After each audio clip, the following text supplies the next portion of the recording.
Hello and welcome into another edition of the Scorching Start on the Birds Broadcast Network. I'm your host, Sammy Miller, alongside your broadcasters, Ian Nicholas and Dylan Pescatore. Happy belated 4th of July, everyone. Unfortunately, the Firebirds were unable to play yesterday due to lightning and rain, but today they are back in action against the Chatham Anglers here at Veterans Field.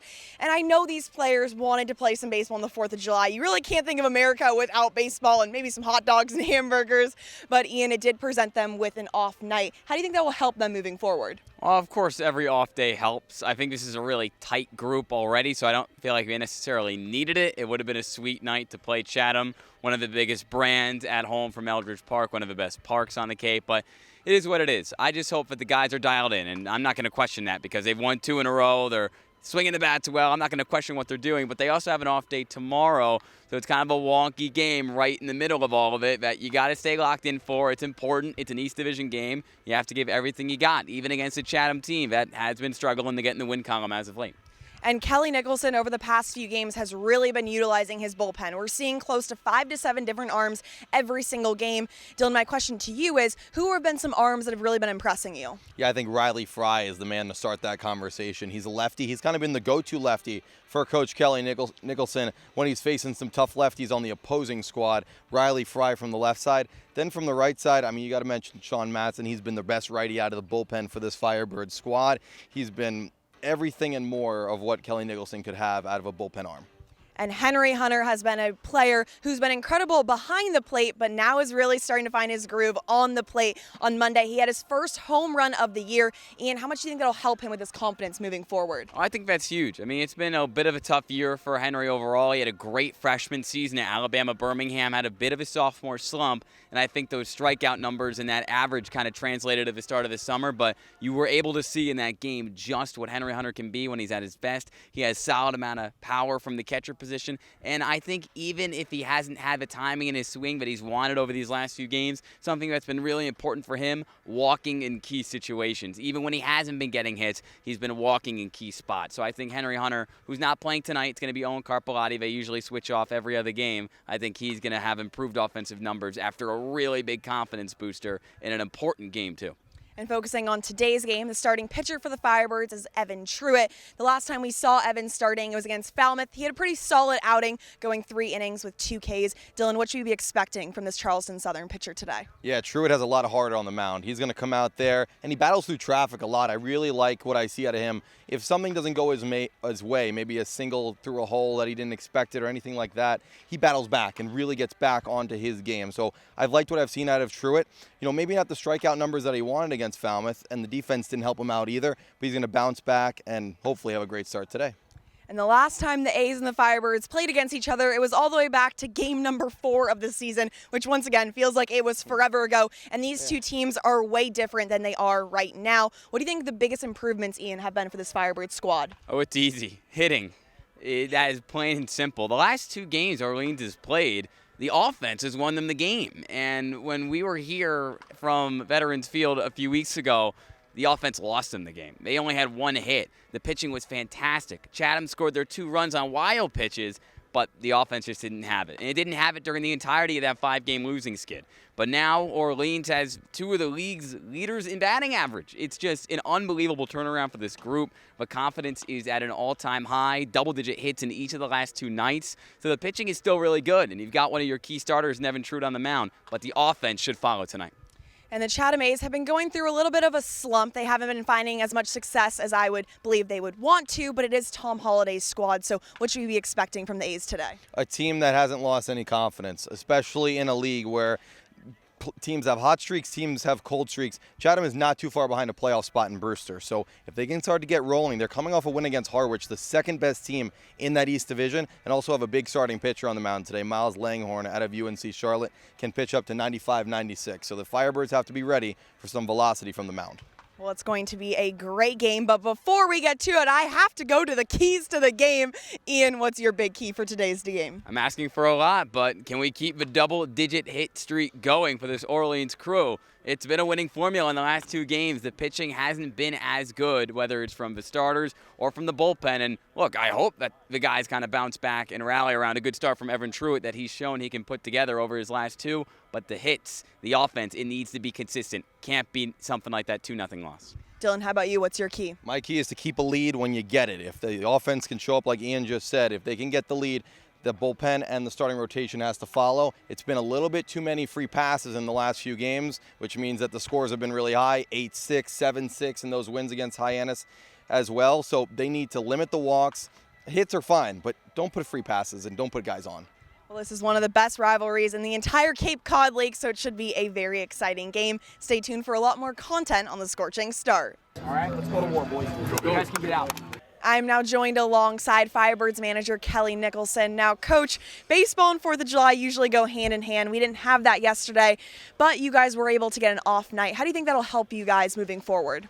Yeah, it was disappointing last night, Sammy, because the 4th of July game versus Chatham at Orleans was usually a great crowd. And, you know, I tell people I think it's the best summer league matchup in the country. Of course, I'm partial. So it was disappointing we didn't get a play. However, having that night off last night really helped our pitching staff because there were some guys that needed a day in the bullpen. You're gonna see a lot of guys touch the pitching mound tonight. We'll probably run out 6, 7, maybe 8 guys tonight. They just need to pitch because we were off yesterday, got rained out. If they don't pitch today and then we're off tomorrow, it's going to be 3 days where they haven't pitched. So we need to get them on the mound. Evan Truitt will probably go 3 innings max, and then we're going to start mixing and matching with left-rights, the last 6 innings. So to be honest, I think it kind of did our team a little bit of good, especially our staff. And speaking of your pitching staff, it has been incredible this season. And like you noted, we've been seeing a lot of different arms in every single game. How important is it to really have those strong pitching matchups? Well, it's good to have, we're all right-handed as a rotation. But then when we get to the bullpen, we can, like I said, we can mix and match pretty well with left versus left and right versus right. And if they go right again, we can go right. We have like 3 or 4 lefties in the pen and 3 or 4 righties in the pen that we can go to. Obviously, Matson's at the back end as our closer. But I certainly like what we have in the bullpen right now, and I like what we have in the rotation right now. And I've told people I think as long as we continue to pitch like we have pitched, we're going to be okay because it usually boils down to pitching and defense. And on Monday, Henry Hunter had his first home run of the season. He is always coming in, doing his early work. How awesome is it for you as a coach to see it pay off? I was super happy for Henry. He smashed that ball, right? I mean, I didn't see where it landed, but it was different coming off the bat, and it was a no-doubter. I just wanted to make sure he didn't, spin and pirouette and bat flip like the guy from Hyannis did, because we don't do that in Orleans. I'm just kind of kidding. But I was super happy for him to do that. I think he comes up later on and lays down a bunt and gets his second hit of the game. So that was cool. That's what he's capable of. And, yeah, he's a worker. He is we call him an 80 makeup guy. He is a great teammate. He works his potatoes off. So I was extremely happy for Henry the other night. And another great teammate is Evan Truitt. He'll be starting for you guys on the mound like you just noted. What should you be expecting from this Charleston Southern pitcher? Well, he should keep the ball down. He sinks it really well. He's going to be 90 to 93. He's going to throw strikes, and expect another good outing out of Evan tonight. That's why he's going tonight. We just pushed everybody back. We wanted to keep him on this day. We pushed Sam back, and if we need to, we'll use Sam Laboki out of the bullpen late. If we would happen to go extra innings, he would be a great guy to throw the 10th inning. And you guys haven't seen the Chatham Anglers for a while. It has been since Game 4 that you guys have faced off against each other. You guys fell 2-0, but you guys are really a completely different team now. What should you be expecting from this matchup? Well, they'll be good. Chatham's always good. July 5th at Chatham is fun. They're going to run a guy out tonight, kid by the name of Langhorne from UNC Charlotte. I actually spoke with the UNC Charlotte head coach this afternoon. I said, how did Langhorne wind up in Chatham? I said, I know you played there, but you coach with us. Why isn't Langhorne with us? He kind of laughed. And, hey, he's going to be good. Obviously, Robert Woodard is a head coach at UNC Charlotte. He does a great job with he's the head coach and the pitching coach. So, again, I mean, it's every night. You have your work cut out for you every night. Team that plays best, the team that controls those 4 elements of the game that we talk about every day on the pregame show. The team that does that the best tonight's probably going to walk out of here a winner. Well, thank you so much, Coach. Good luck tonight. You bet. Thank you, Sammy. Hey, set the tone, boys. I'm now joined alongside Justin Rubin. Justin, I know you've only been here for a few days, but how have you been enjoying the Cape so far? It's been awesome. We couldn't ask for a better group of guys to be here with, and it's been a lot of fun playing baseball. And your first debut was the walk-off victory, so a pretty cool start. How was it celebrating with all the guys? It was awesome. I mean, Johnny O obviously came up clutch. He's been nothing but great since I've gotten here, and I just want to keep things rolling. And speaking of the guys, you're meeting so many new faces from really all across the country. How is it already forming these relationships? Oh man, they made it easy. It's treated like family since I walked in, and all the way from the coaches to the clubbies, everyone's been great. And you also have a few familiar faces from Virginia, Colin Tuff and Chase Hungett. So how awesome is it to have those faces that you can say, hey, I know those guys out there? It's been fun. It's definitely made the acclimation a little bit easier. Chase was here first, so he's able to kind of hold my hand and walk me through some things at first, and then Colin just got here, and it's been fun spending time with him too. And speaking of Virginia, you had an incredible year, made it to the College World Series. How special was that run you guys had? It was awesome. I mean, kind of like a dream come true, not to sound too cliche, but Omaha was great. The people there were great, and it was just a lot of fun going to war with the guys. And you just made the decision to transfer to Pepperdine, so take me through that decision, some of the factors that went into it. Obviously a really hard decision. I loved Virginia, I loved everyone there, and wouldn't trade my last 2 years there for the world. But I thought it was just the best personal decision for me, and really believe in what those guys do over there. I think it's going to be kind of a perfect fit, and we're going to do some cool things. I'm from Southern California, so you're going to love it. It's going to be amazing. But you also come from a super athletic family. Mom, dad, both siblings played collegiate athletics. So how was it growing up in such an athletic type of group? It was fun. I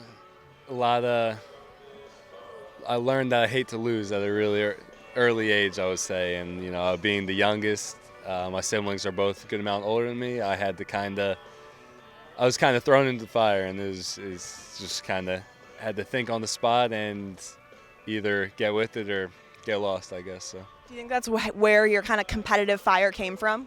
My mom and I are really similar. My dad's really, really chill, but you wouldn't know now because my mom's into kind of mental performance stuff, what Jay does. Yeah. So she's all zen, but she used to be kind of crazy, and that's, I guess, I don't know about crazy, but I've definitely got some fire on the field. There you go. And you're also the defensive guy. Anytime your name gets brought up, it's all about defense. So where did your love for defense come from? Definitely just my favorite thing to do in the world is, take grounders for my dad. We go to Florida over break and head over to Fleischman Park, and we'll be on the field for hours. And I don't know, that's where I kind of feel at peace. That's my happy place. And, like you said, come from an athletic family. I'm a good athlete, and I feel like I'm in the fields where I can be most free. So. And in the Cape Cod League, it's some of the best talent in the entire country. So how do you think that's really going to push you to the next level here? I mean, who you surround yourself with is everything. So, just being the guys in the locker room and the guys in the other dugout, everyone's pushing you always, and just kind of no room to take pitches off or anything like that. So. And outside of baseball, is there anything on your Cape Cod checklist that you want to check off with your time here? It's a hot take, but I want to see a shark. Not too close, though. A shark? Not too close. Are you a big surfer at all? No, I learned to swim at a really early age, but never really progressed past doggy paddle. So. There you go. Well, I hope you don't get eaten by a shark. We need you here in Orleans. But thank you so much, and enjoy your time here in Orleans. Thank you. That'll do it for this edition of the Scorching Start on the Birds Broadcast Network. Make sure you tune in at 7 o'clock when the Orleans Firebirds take on the Chatham Anglers.